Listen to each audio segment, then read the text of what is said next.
So this is the tutorial for the video I uploaded last week, and it involves a Svengali deck. Now this is a Copac 310 one, and it comes in this nice sleeve, so when you're storing it, but when you're doing the trick, you don't want the sleeve because you want it to look like an ordinary deck, which this does.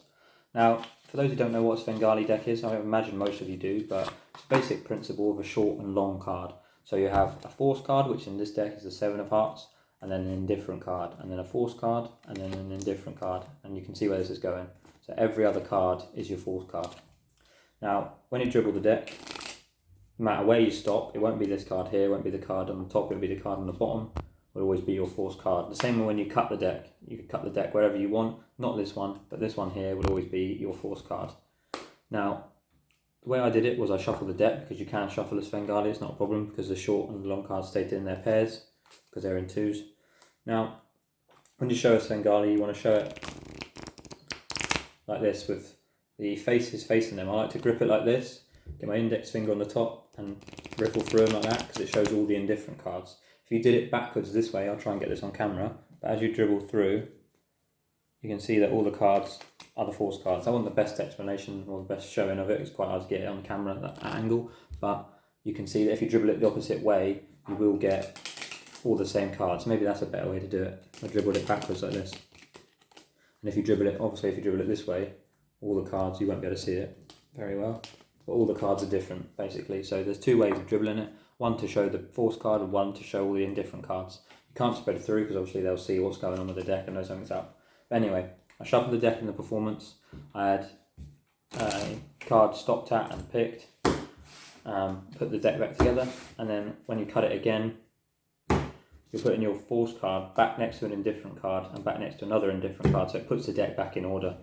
Now, no matter where they cut it, they'll always cut it to a force card. So you can do a reveal where it's on the top. You can have them cut the deck randomly and say, look, you found your card. But what I did was have it dealt out into 4 piles, and then they can freely select from whatever pile. That was bad. Get it on camera, sorry. There's not enough cards there. But yeah, you can see that if you pick one of these piles, for instance, like I said, there would be your card on top. So I went for this one in the thingy, but you could pick any one, because literally every single top card is the 7 of hearts, because when you cut the deck, you always land on a force card. So it honestly doesn't matter what card or what packet they stop on. And then when I showed the top cards of each packet, I just did a double lift, which I taught in another video. You can go and check that out if you want to learn how to do that. So I just did a double lift basically to hide the force card. So simple.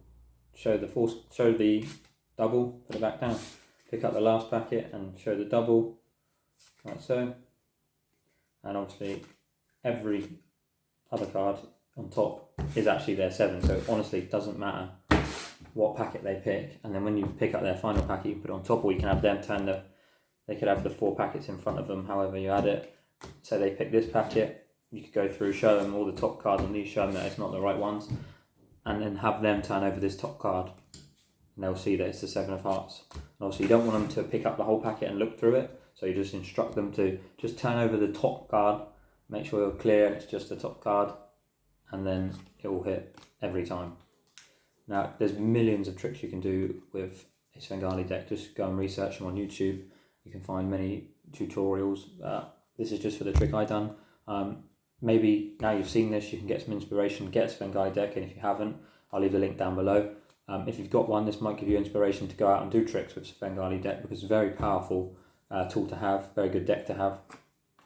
Now, I don't often use them, but I saw something on YouTube the other day with a Svengali deck someone was using, and I thought I could recreate something similar, so that's where the idea for the trick came from. If you want to see more tricks like this with gaff decks, or you want to see gaff builds, or a card trick tutorial, not the trick, you just want to know how it's done, maybe we can do some like reviews and reveal how tricks are done, just leave it down in the comments below and I'll pick something for next week and we'll upload that. Cheers.